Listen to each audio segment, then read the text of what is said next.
Alaykoum salam wa rahmatullahi wa barakatuh. Tu m'entends, Akhi, ou pas? Wa alaykoum Oui, salam. Naam, je t'entends bien. Ok, tu m'entends bien? Parfait. Oui, Naam, je t'entends bien. Et toi, tu nous entends bien? Oui, oui, je t'entends. Alhamdulillah. Alhamdulillah. Ça va, Mahdi? Ça va, alhamdulillah, et toi? Ça va, alhamdulillah, barakallahu fik. Alhamdulillah. Bah écoute, Radouane, si t'es prêt, on peut commencer. Bismillah. Si tu peux juste te représenter, car il y a sûrement des nouveaux en live. Et je te laisse faire la petite introduction des deux précédents et tu pourras commencer, Bismillah.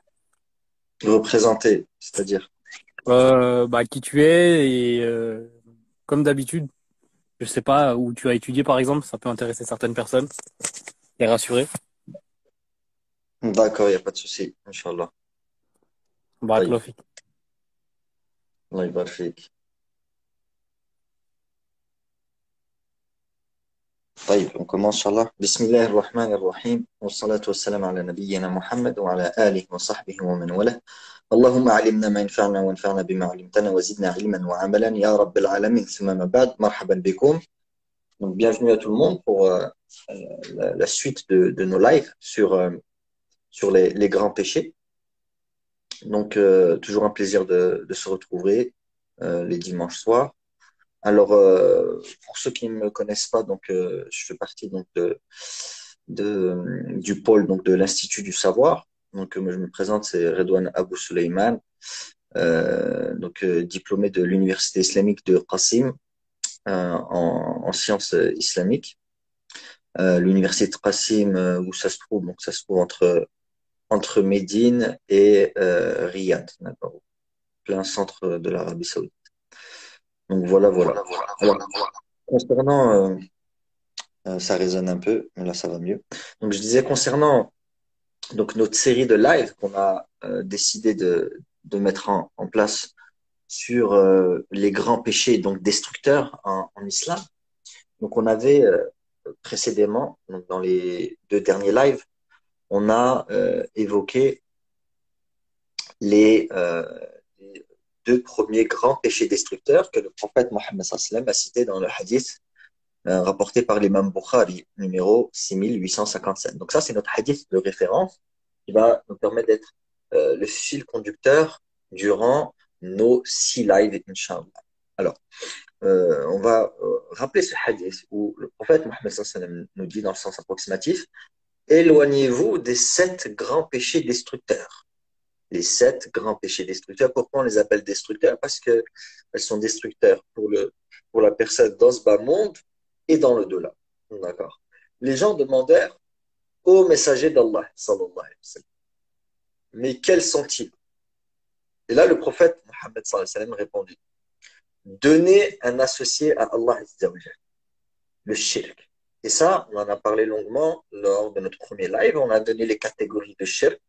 D'accord, on a expliqué qu'il y avait le shirk al-akbar, d'accord, qui faisait sortir la personne de l'islam. Et on avait le shirk al-asrar, qui ne faisait pas sortir la personne de l'islam, d'accord. Et on a expliqué un peu plus en détail. On a donné des exemples de shirk al-akbar, on a donné des exemples de shirk al-asrar. Parmi les exemples de shirk al-asrar, le petit shirk, on a par exemple l'ostentation, d'accord, le fait d'accomplir une adoration, non pas pour mais le faire pour les autres, d'accord. Et on a aussi détaillé, donc, par exemple, concernant le shirk akbar, le fait que on pouvait donc associer Allah Azza wa Jal dans son adoration, hein, parce que c'est lui qui mérite l'adoration exclusive. Euh, Concernant les types d'adoration qu'on avait cités, par exemple, il y avait l'amour, la peur, le fait d'égorger, etc. Donc, si on aime, par exemple, quelqu'un plus qu'on aime Allah Azza wa Jal, on est tombé dans le shirk. Pourquoi? Si on aime quelqu'un autant qu'on aime Allah Azza wa Jal, on est tombé dans le shirk. Pourquoi? Parce que cet amour-là doit être, l'intensité de cet amour doit être euh, maximale et réservée exclusivement pour Allah Azza wa Jal. D'accord? Et la même chose pour la peur, la même chose pour tout type d'adoration. D'accord? On est rentré donc dans les détails concernant le shirk. Après, on est passé au deuxième grand péché qui est le fait de pratiquer la sorcellerie. Donc ça, c'est le deuxième grand péché que le prophète Mohammed sallallahu alayhi wa sallam nous a cité dans le hadith rapporté par l'imam Bukhari. Et on a dans le live précédent, donc on a donné une catégorie dont les savants nous ont expliqué. Donc ils ont donné des subdivisions. Donc ils ont expliqué qu'il y avait la sorcellerie dont euh, si le sorcier en question utilisait donc les, euh, les djinns, d'accord, lorsqu'il utilisait les shayatin, les, les shayatin, à ce moment-là, ça rentrait dans le shirk al-akbar, ça rentrait dans le shirk al-akbar. Alors que si la personne donc pratiquait de la sorcellerie, mais sans demander de l'aide, ou même sans être aidé, ni de loin ni de près, sans être aidé par ces shayatin, d'accord, min al-jinn, eh ben, à ce moment-là, cette personne-là, elle aura fait un grand péché, mais ça ne sera pas considéré comme du shirk. Pourquoi? Parce que ce sera à base de potions, à base d'ingrédients que la personne va, va, va mais, entreprendre sans avoir bénéficié de l'aide des shayatin. Donc, Yanni, on avait expliqué donc cette subdivision, notamment que Cheikh Mohamed Al-Uthaymin, rahimahullah, nous donne. Et donc, voilà un peu sur quoi on s'était un peu penché là-dessus. Et aujourd'hui, Inch'Allah, on va toujours continuer dans ce hadith-là, où le prophète Mohammed sallallahu alayhi wa sallam nous met en garde contre ces 7 grands péchés. Et après avoir expliqué, donc donner un OCC à Allah Azza wa Jal, pratiquer la sorcellerie, le prophète Mohammed sallallahu alayhi wa sallam nous dit tuer la vie qu'Allah a interdite. Tuer la vie qu'Allah a interdite, sauf en cas de droit. Sauf en cas de droit, yani selon la charia, selon la loi islamique. Donc ici, le prophète Mohammed sallallahu alayhi wa sallam donc, nous explique que tuer la vie d'une âme innocente rentre dans les grands péchés destructeurs. D'accord? Rentre dans les grands péchés destructeurs. Et on revient à la définition de, de, de, de ce que je viens de mentionner, donné par les savants, ils vont nous expliquer que c'est le fait de ôter la vie de toute âme innocente. C'est ça qui est voulu dans la mise en garde du prophète Mohammed sallallahu alayhi wa sallam dans ce hadith-là, le fait de ôter la vie de toute âme innocente. Yani, on peut traduire ça par l'homicide. D'accord? On peut traduire cela par l'homicide. On remarque que dans le hadith du prophète Mohammed sallallahu alayhi wa sallam, il mentionne sauf en cas de droit. Donc, tuer la vie qu'Allah a interdite, sauf en cas de droit. Donc, cela exclut quoi? Cela va exclure les personnes qui méritent d'être exécutées. D'accord? On va avoir certaines personnes qui vont mériter d'être exécutées par le juge islamique. Comme on en a parlé dans le dernier live, notamment le sorcier. Le sorcier mérite la peine de mort en islam. On va voir aussi, par exemple, ceux qui ont commis l'adultère. D'accord? Avec la lapidation. On va avoir aussi, comme on va l'expliquer tout à l'heure, celui qui va, il y a ce qu'on appelle le qatl amd, il y a le meurtre volontaire, le meurtrier qui va le faire de manière volontaire. On va appliquer le qisas, la loi du talion. D'accord? Donc toutes ces personnes-là méritent en réalité d'être exécutées.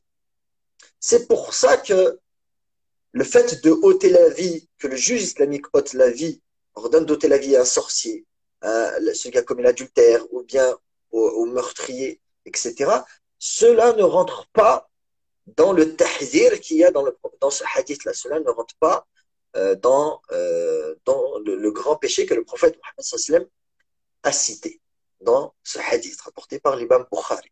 D'accord? Cela va aussi exclure certaines personnes.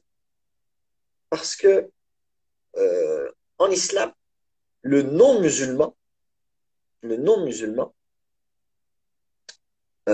va être soit ce qu'on appelle un mu'ahad, yani soit le non-musulman il aura un pacte avec les musulmans, donc il va être considéré comme un mu'ahad. On va avoir le non-musulman qui vit euh, sous la protection du gouvernement musulman, ce qu'on appelle les zimmi. D'accord? Donc on répète, il y a le mu'ahad, il y a le zimmi, et on va voir le musta'min. Le musta'min, c'est celui qui demande, c'est le non-musulman qui demande la protection du gouverneur musulman. D'accord? Donc ici, on récapitule, il y a 4 catégories de non-musulmans. Et les savants, ils ont expliqué qu'il y a seulement ces 4 catégories. Donc, un non-musulman, il est forcément dans une de ces catégories. Soit le non-musulman, il a un pacte de paix avec les musulmans, soit il a demandé la protection du gouvernement musulman et il vit dans un pays musulman sous sa protection, d'accord, ce qu'on appelle le musta'min, ou soit c'est un zimmi. Donc les zimmis, c'est les gens de Ahl Kitab, donc les gens du livre, d'accord, et qui vivent yani, dans un pays musulman en s'acquittant de leurs impôts spécifiques, etc. D'accord? Donc on a ces 3 catégories. Et on a la dernière catégorie, ce qu'on appelle le muharib. Le muharib, ça va être celui qui combat l'islam. D'accord? Celui qui combat l'islam, yani, dans le champ de bataille, etc. Donc ces personnes-là, ces non-musulmans-là, ces muharib qui combattent l'islam dans le champ de bataille, etc., ils ne rentrent pas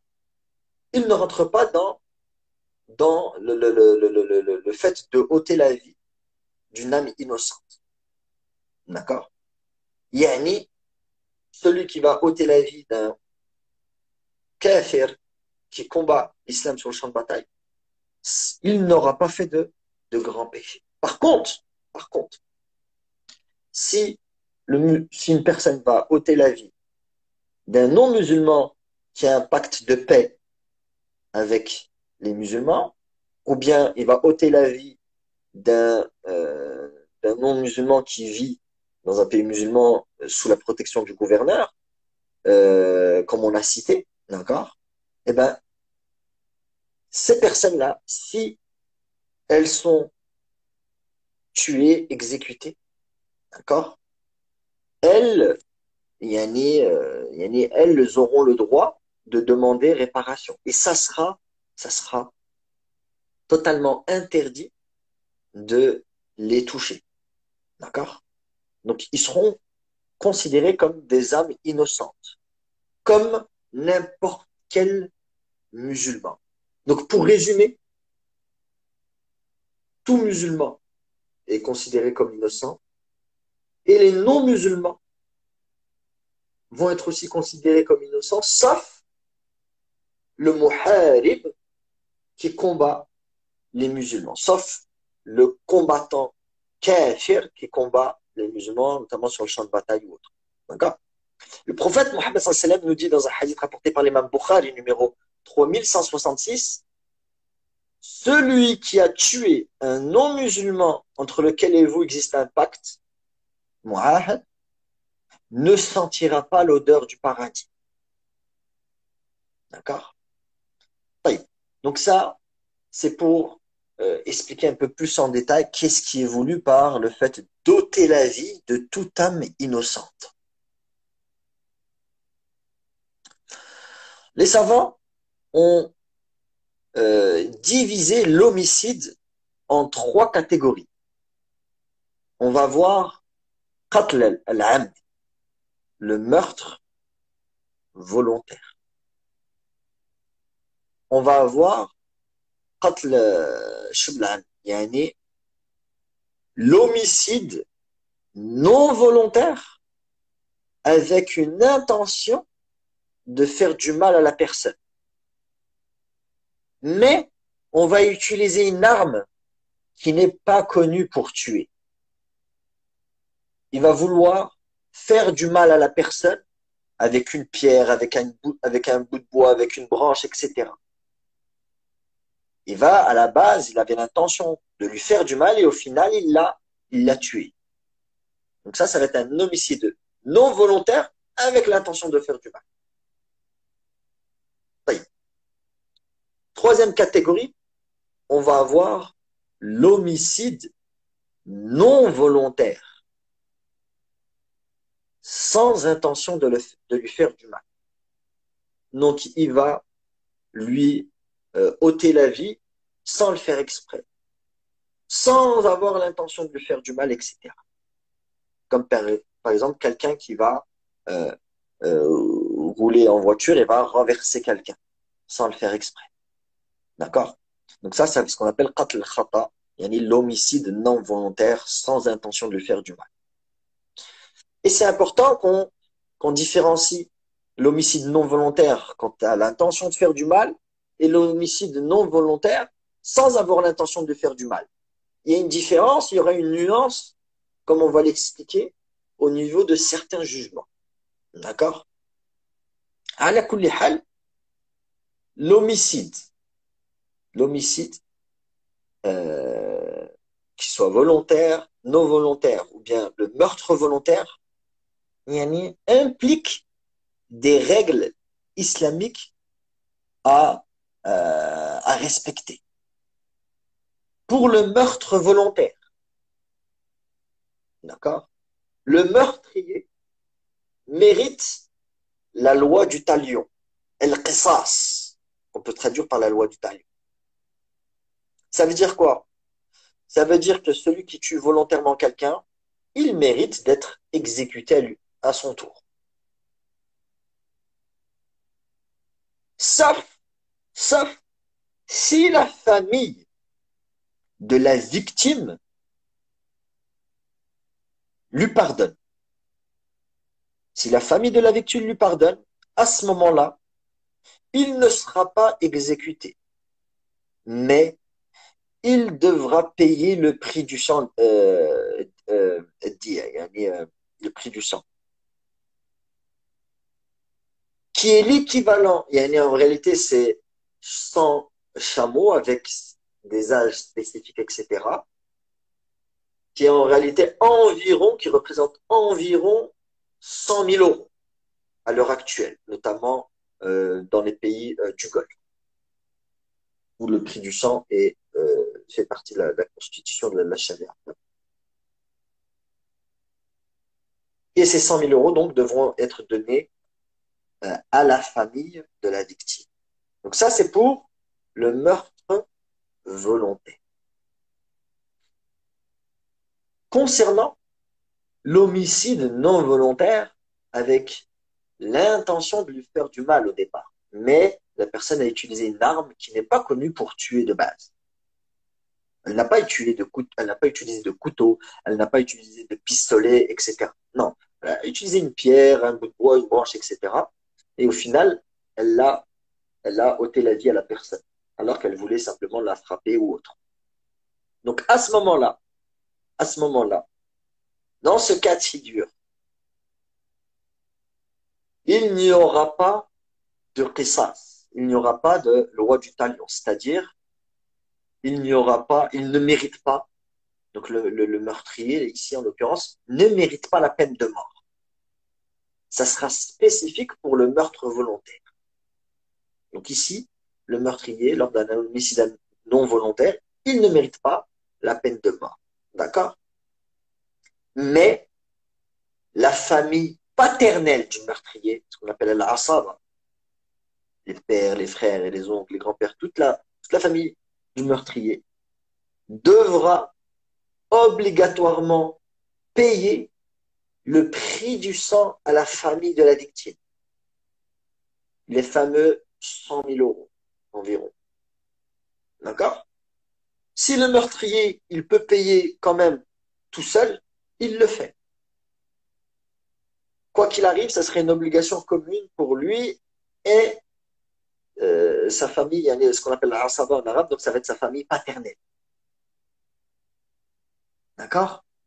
Donc, à ce moment-là, ils devront payer donc ce prix du sang à la famille de la victime. D'accord? Mais cela ne suffit pas.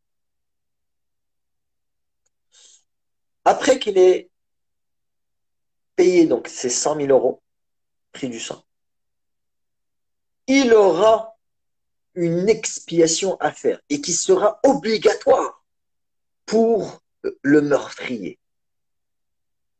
Soit libérer une esclave musulmane, comme Allah nous dit dans Surat An-Nisa, verset 92.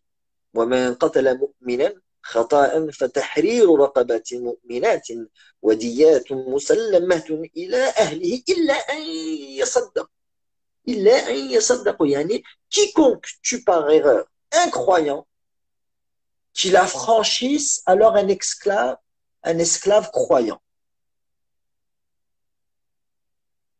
Plutôt une esclave croyant. Et remette à sa famille le prix du sang, à moins que celle-ci n'y renonce par charité. D'accord? Donc ici, on en comprend que le tueur, entre guillemets, le meurtrier, devra, en plus de donner le prix du sang à la famille, il devra libérer une esclave croyante. Et à la fin de ce non-verset, sur le An-Nisa, verset 92, Allah Azza wa Jalla فمن لم يجد فصيام شهرين متتابعين توبة من الله. Celui qui n'en trouve pas les moyens, yani le fait qu'il ne puisse pas libérer une esclave, qu'il jeûne 2 mois d'affilée pour être pardonné par Allah Azza wa Jalla. Donc de là la règle pour l'expiation de celui qui a commis un homicide involontaire, ce sera de libérer une esclave musulmane. Et s'il ne peut pas, jeûner 2 mois consécutifs. Jeûner 2 mois consécutifs. D'accord? Donc ça, ce sont les règles qu'il faudra appliquer, notamment pour celui qui est tombé donc dans l'homicide involontaire. Et troisième cas de figure, troisième catégorie, on a l'homicide involontaire par erreur, sans l'intention de faire du mal à la personne.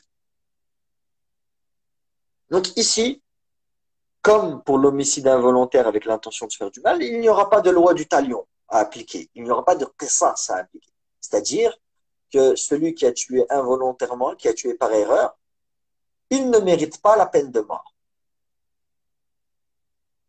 D'accord? Mais, la famille paternelle de cette personne-là, la famille paternelle du meurtrier, par erreur, devra payer le prix du sang. Mais ce prix du sang, il sera amoindri. Il sera inférieur au prix du sang pour le meurtre volontaire ou bien pour le meurtre involontaire avec l'intention de faire du mal. D'accord? Donc ici, le prix du sang va être amoindri. Il va être environ l'équivalent de 75 000 euros. D'accord? Contrairement aux autres prix du sang qui étaient d'environ 100 000 euros. Donc, ce prix du sang va être donné à la famille de la victime. Et ça sera obligatoire pour qui? Pour la famille paternelle. D'accord? Comme on l'avait vu aussi pour l'homicide involontaire avec l'intention de faire du mal. Est-ce que celui qui a tué involontairement aura aussi une expiation à faire? Comme on l'a vu précédemment. Il aura effectivement lui aussi une expiation à faire. S'il ne veut pas rendre des comptes devant Allah de son erreur. Certes, c'est une erreur, mais s'il ne veut pas rendre des comptes devant Allah, les savants ont expliqué qu'il devra soit libérer une esclave musulmane, et s'il ne peut pas, jeûner 2 mois consécutifs. Donc ça, ce sont les règles juridiques en résumé pour les 3 catégories d'homicide. le meurtre volontaire, l'homicide non volontaire avec l'intention de lui faire du mal, et l'homicide non volontaire sans l'intention de lui faire du mal, qu'on appelle qatl al-khata. Donc maintenant qu'on a vu un peu plus de détails concernant l'homicide, d'accord, et les catégories qu'ont données les savants, revenons au jugement du meurtre dont le prophète Mohammed sallallahu alayhi wa sallam nous a cité dans le hadith qu'on a mentionné tout à l'heure, le hadith rapporté par l'imam Bukhari. Le prophète Mohammed sallallahu alayhi wa sallam nous met en garde contre le fait de donner un associé à Allah azza wa jal, de pratiquer la sorcellerie et de tuer la vie qu'Allah a interdite. Allah azza wa jal a interdite, sauf en cas de droit. Donc ici, en fonction des catégories qu'ont données les savants, on va voir si les jugements diffèrent. Est-ce que ce sont tous des grands péchés? Est-ce que les trois catégories qu'on a citées sont tous des grands péchés? Est-ce qu'il y en a qui sont de la mécréance, qui sont du shirk, qui sont, etc., des petits péchés, des grands péchés? Donc, ça va être un peu l'objet donc de notre explication, Inch'Allah. On va essayer donc de donner le jugement de chaque catégorie d'homicide en se basant des preuves tirées du Coran et de la Sunna. Bien entendu, c'est pas un travail personnel, je ne vous rapporte que ce que les savants ont expliqué dans leurs livres. D'accord? On a dans Surat An-Nisa, verset 93, Allah Azza wa Jalla nous dit وَمَنْ يَقْتُلْ مُؤْمِنًا مُتَعَمِّدًا فَجَزَاؤُهُ جَهَنَّمُ خَالِدِينَ فِيهَا وغضب الله عليه ولعنه وأعد له عذابا عظيما. Dans le sens approximatif, Allah Azza wa Jalla nous dit dans Surat An-Nisa, verset 93, quiconque tue intentionnellement un croyant, sa rétribution alors sera l'enfer pour y demeurer éternellement. Allah Azza wa Jalla l'a frappé de sa colère, l'a maudit et lui a préparé un énorme châtiment. Donc ici, à première vue, on en déduit de ce verset que celui qui tue intentionnellement, il mérite l'enfer éternel. Donc ça veut dire quoi? Ça veut dire qu'il est sorti de l'islam. D'accord? Celui qui tue de manière intentionnelle, il mérite l'enfer éternel. Ça veut dire quoi, il mérite l'enfer éternel? Ça veut dire qu'il est sorti de l'islam. Parce que seuls les kuffars méritent l'enfer éternel. D'accord? Seuls les non-musulmans méritent l'enfer éternel. Donc on en comprend à première vue, d'accord, de ce verset, que celui qui tue, donc le meurtrier volontaire, celui qui a tué de manière volontaire, il est sorti de l'islam. Mais les gens de Ahl al-Sunnah wal Jama'a ne se contentent pas simplement d'un seul verset pour tirer des jugements, pour tirer des conclusions. Non. Ahl al-Sunnah wal Jama'a, ils vont regarder les divers versets, les différents versets qui se trouvent dans le Coran et qui parlent justement donc du meurtre, afin d'avoir tous les éléments en main afin de donner le bon jugement. Et ils vont regarder aussi les preuves tirées de la sunna du prophète Mohammed sallallahu alayhi wa sallam. D'accord? Et ça, c'est ce qui nous différencie avec Ahl al-Bida'. C'est ça qui nous différencie avec les gens d'innovation. C'est que nous, Ahl Sunnah wal Jama'a, on regarde toutes les preuves dans toute sa globalité. Les différentes preuves, etc., afin de donner le bon jugement. D'accord? Alors que Ahl Bida', ils vont se contenter d'une preuve, d'un seul verset, etc., du moment qu'il rentre, qui confirme, entre guillemets, qui rentre en accord avec leurs innovations. Alors que Ahl Sunnah Jamaat, non. Justement, on regarde l'ensemble des preuves afin de tirer des jugements. Donc ici, à première vue, celui qui tue de manière intentionnelle sera voué en enfer éternel. Dans un autre hadith, rapporté par le prophète Mohammed sallallahu alayhi wa sallam, rapporté par l'imam Bukhari numéro 121, le prophète Mohammed sallallahu alayhi wa sallam nous dit, après moi, ne redevenez pas des incroyants qui s'entretuent. Qui s'entretuent. Donc ici, le prophète Mohammed sallallahu alayhi wa sallam nous explique que ceux qui s'entretuent deviennent des incroyants, c'est-à-dire qu'ils sortent de l'islam. À première vue, c'est ce qu'on en comprend. Autre hadith, apporté par le prophète Mohammed sallallahu alayhi wa sallam, il nous dit dans le sens approximatif, insulter le musulman est un grand péché et le tuer est de la mécréance. D'accord? Donc de là, encore une fois, on peut se poser la question. Ici, les preuves qu'on est en train de citer penchent à nous donner, à nous dire que le jugement du meurtre volontaire est de la mécréance majeure, celle qui te fait sortir de l'islam. Mais, encore une fois, on va aller voir d'autres preuves. Et notamment dans Surat al-Hujurat, Allah Azza wa Jalla nous dit, verset 9 et verset 10, وَإِن طَائِفَةً مِنَ الْمُؤْمِنِينَ اقْتَتَلُوا فَأَصْلِحُوا بَيْنَهُمَا فَإِن بَعَثَ إِحْدَاهُمَا على الأخرى فقاتلوا التي تبغي حتى تقي إلى أمر الله. Dans le sens approximatif, et si deux groupes de croyants s'entretuent, faites la conciliation entre eux. Si l'un d'eux se rebelle contre l'autre, combattez le groupe qui se rebelle, jusqu'à ce qu'il se conforme à l'ordre d'Allah Azza wa Jalla.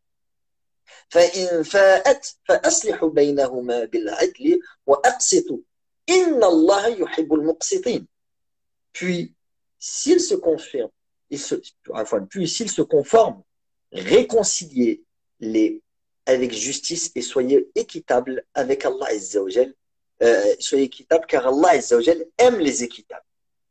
Donc ça, c'est dans Surat al-Hujurat. Ensuite, juste après, Allah Azza wa Jalla continue, إنما المؤمنون إخوة فأصلحوا بين أخويكم واتقوا الله لعلكم ترحمون. Il continue, Allah Azza wa Jalla nous dit, les croyants ne sont que des frères. Établissez la concorde entre vos frères et craignez Allah Azza wa Jalla afin qu'on vous fasse miséricorde.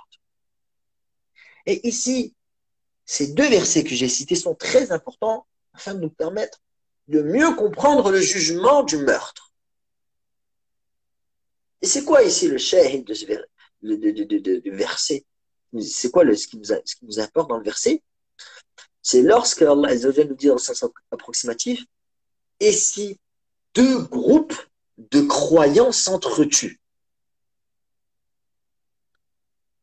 Allah Azza wa Jalla a cité ces deux groupes, il les a cités de croyants.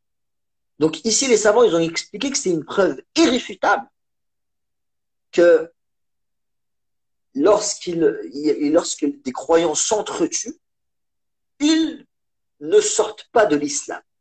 Pourquoi? Parce que Allah Azza wa Jalla, dans Surat al-Hujurat, verset 9, nous dit, et si deux groupes de croyants s'entretuent. وَإِن طَائِفَتَانِ مِنَ الْمُؤْمِنِينَ اقْتَتَلُوا.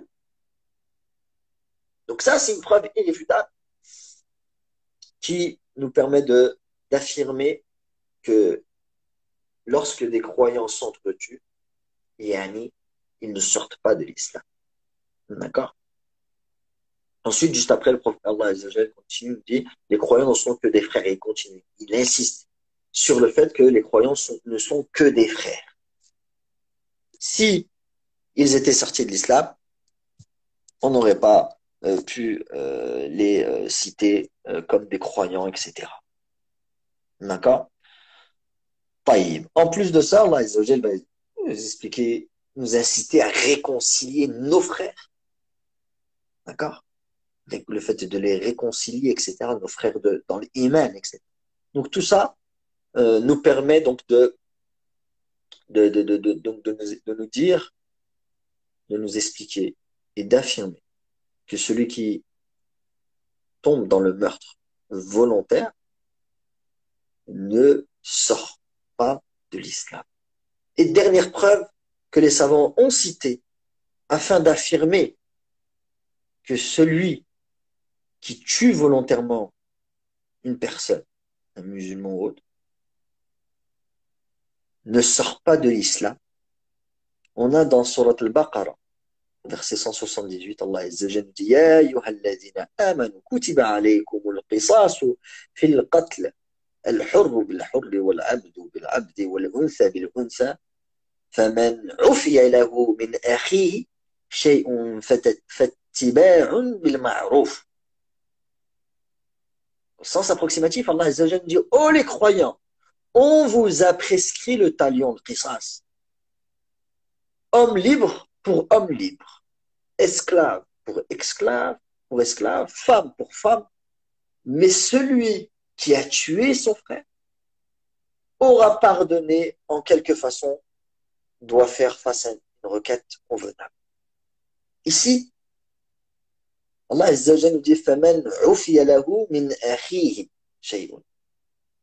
Celui qui pardonne, qui aura pardonné à son frère. On parle de qui? On parle du meurtrier. Et Allah Azza wa Jalla a mentionné le meurtrier comme son frère. Donc, bien entendu, là, ça va être la famille de la victime.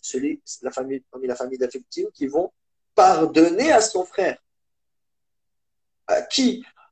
La famille de la victime va pardonner au meurtrier qui a tué la personne de leur femme.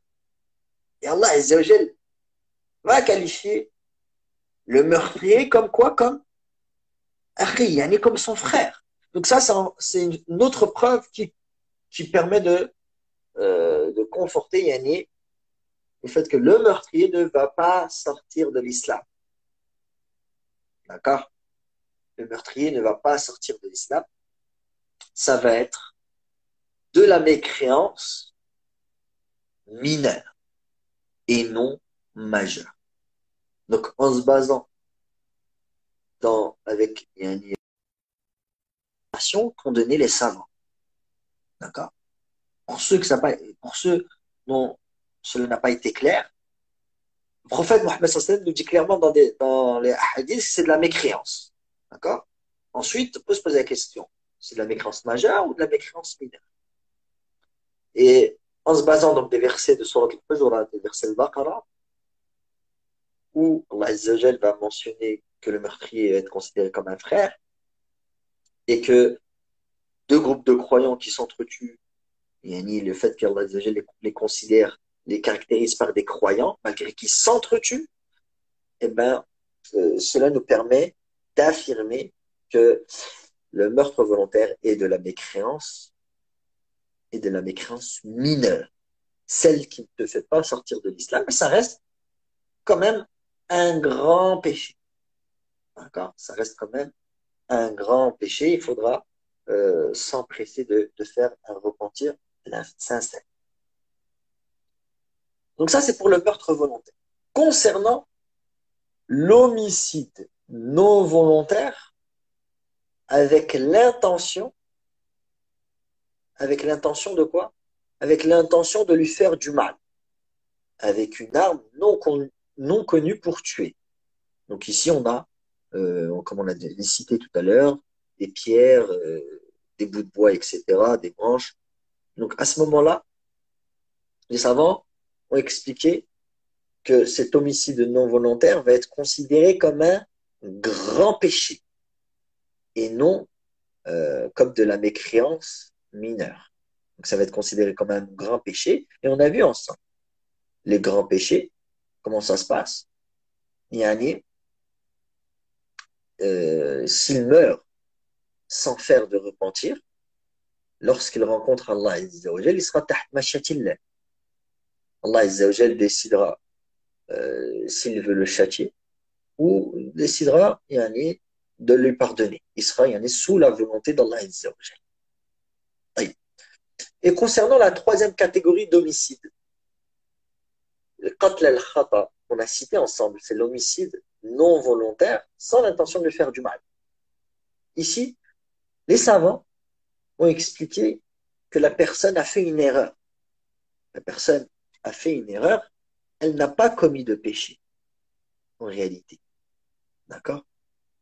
Mais, ils ont expliqué qu'il devra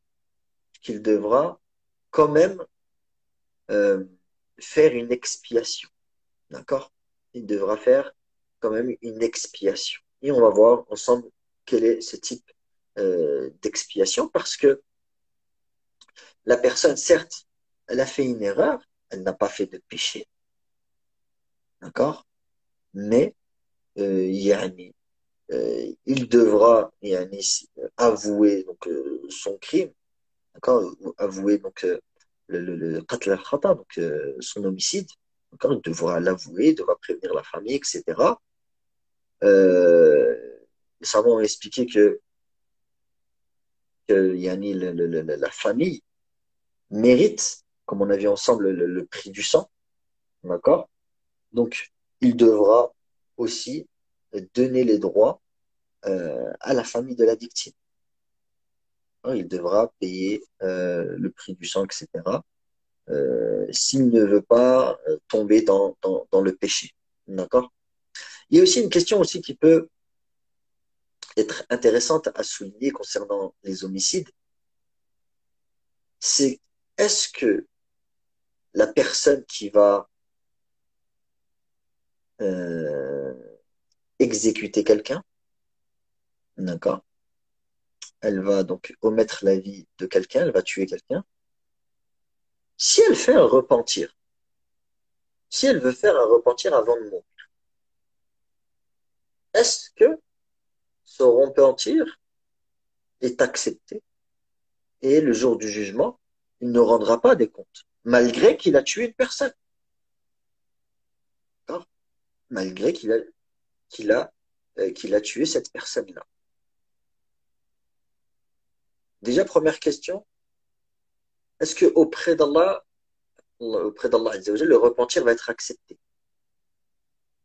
On a dans Surat al-Furqan, versets 68 à 70 les versets qui nous prouvent qu'Allah Azza wa Jal va accepter le repentir du meurtrier.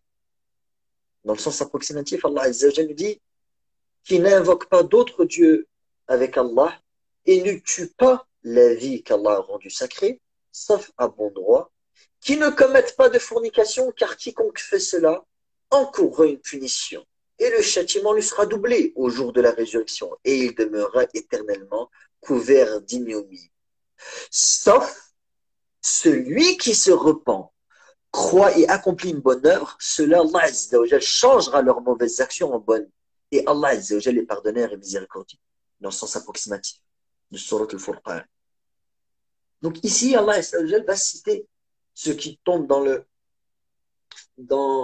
shirk, ceux qui vont tuer la vie qu'Allah a rendue sacrée, donc ceux qui ont commis l'homicide. Eh bien, ils mériteront le châtiment, sauf celui qui se repent. Donc ici, on a une preuve claire que Allah Azza wa Jal accepte le repentir du meurtrier. D'accord? Donc, vis-à-vis d'Allah Azza wa Jal, s'il fait un repentir sincère, en respectant les conditions, d'accord? Le fait de regretter, d'avoir la ferme conviction de ne plus refaire ce péché, d'arrêter immédiatement ce péché, d'accord?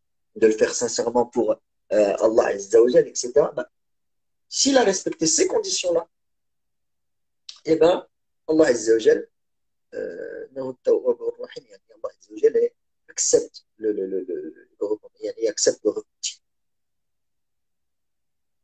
D'accord?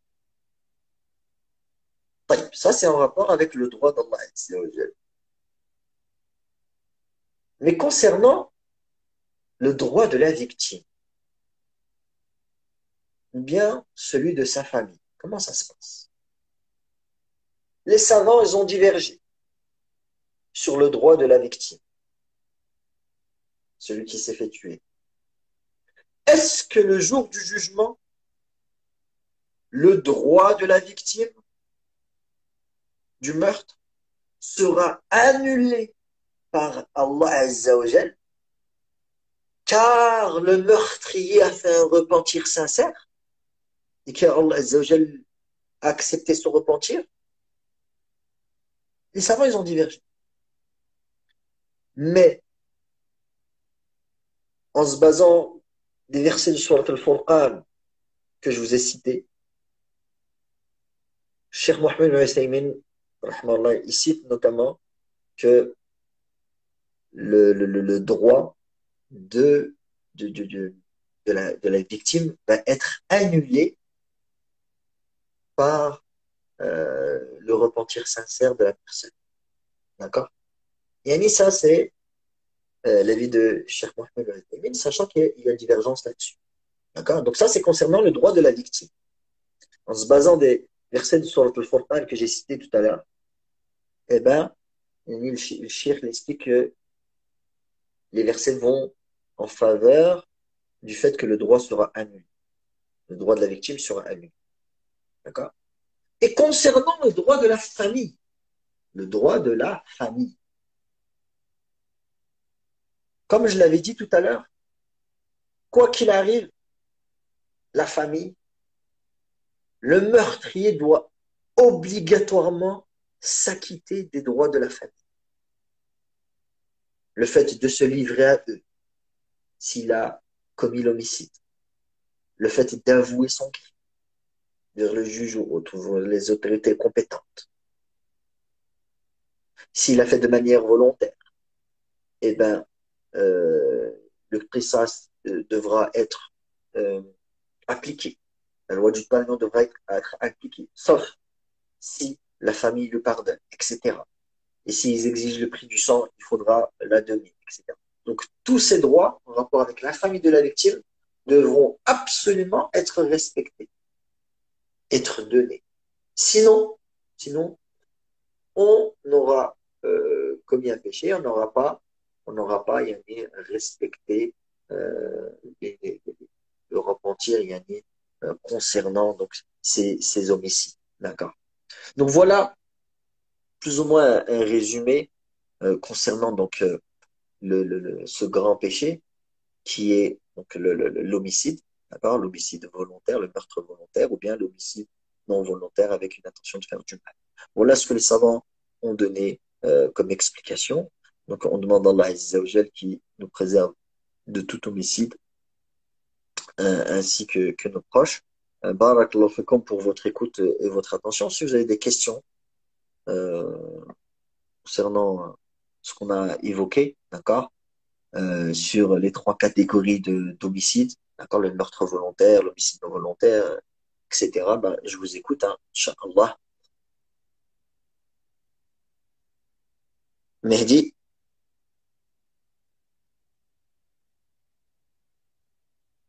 tu Moi, m'entends? moi, j'aurais bien une question, si tu me permets. Vas-y, tfaddal, akhi. Euh, Dans le cas donc, de la personne, par exemple, qui n'aurait pas tué à dessein, mais qui se serait quand même mis de façon consciente dans une situation où elle, je sais pas, où elle savait que ça risquait de dégénérer jusqu'à ce point. Quel est le jugement qui peut lui être appliqué? Euh, Yani, la personne, est-ce qu'elle avait l'intention de lui faire du mal ou pas? Je sais pas, enfin, je te dis ça, j'ai réfléchi quand tu parlais tout à l'heure. Je sais pas, par exemple, une personne qui voudrait se venger, par exemple, tu vois, qui voudrait juste, par exemple, si je peux m'exprimer ainsi, mettre un coup de pression ou une menace et qu'ensuite ça dégénère, par exemple. Après, ça sera au travail du juge islamique, hein, afin Mhm. de déterminer les choses. Bien entendu, le juge islamique, il va examiner tous les faits, etc., en détail, etc. Il sera la personne là, il y en est la compétente afin de de dissocier dans quel cas de figure est l'homicide en question. Allahu alam, mais ala kulli hal, ça sera le travail vraiment du juge islamique de trouver donc dans quelle catégorie va rentrer cet homicide. نعم الحمد لله بارك الله فيك. Oui, barfik. طيب, bah, s'il n'y a pas de questions, ben, on se dit donc au prochain live, hein, bi'idhnillah, pour la continuité donc de l'explication donc de ces grands péchés destructeurs. Hein. نعم. Inch'Allah, le prochain live, normalement, on va parler donc de l'usure, hein, al-riba, les intérêts usuraires, etc. Donc, normalement, c'est ça qui est prévu. Allahu alam. Inch'Allah. Ala kulli hal, on se dit bah, à très vite, bi'idhnillah, pour la suite. Barakallahu fikum, subhanakallah bihamdik, ashhadu an la ilaha illa ant, astaghfirullah wa atubu ilaik. Assalamu alaikum wa rahmatullahi wa barakatuh.